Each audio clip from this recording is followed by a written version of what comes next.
dans l'un de ses meilleurs albums de l'année.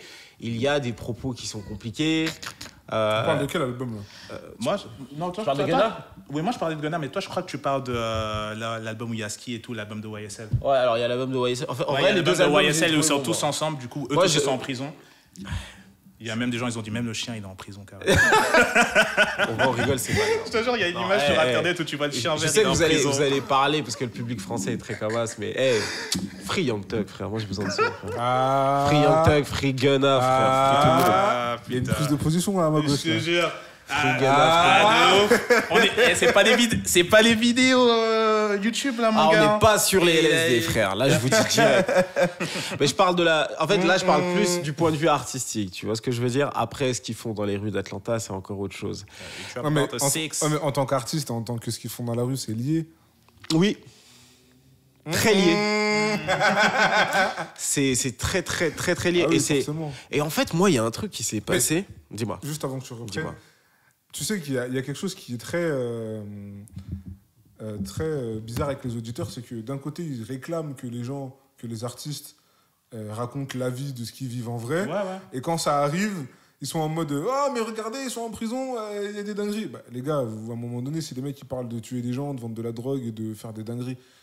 Vous voulez qu'ils finissent où, en fait? Tu vois, enfin, il y a ce truc-là.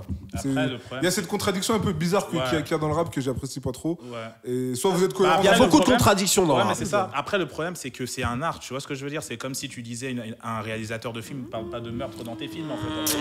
Attends, je vais te dire là. C'est pas pareil. Pour moi, c'est ça. Je vais finir. Attends, justement, t'as soulevé un point intéressant. Qui est justement le fait d'être un acteur, d'être un réalisateur et de créer un scénario.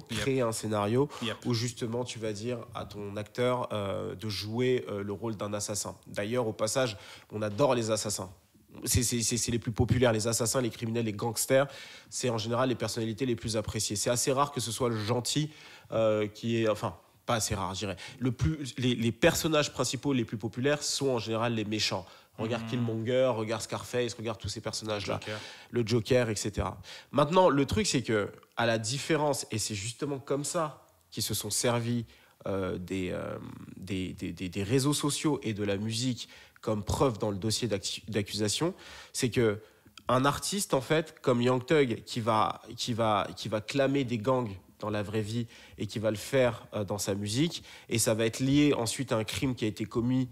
Alors ils l'ont pas la justice n'a pas encore statué, et j'espère d'ailleurs, j'ai dit Free Young Thug, donc à titre personnel j'aimerais qu'il sorte. Ce serait bien qu'il soit pas coupable, surtout, j'ai envie de dire. Ouais, j'aimerais qu'il sorte, mais c'est à titre personnel. Voilà, c'est à titre personnel. Après, au point de vue éthique, etc., on peut en discuter. S'il est coupable.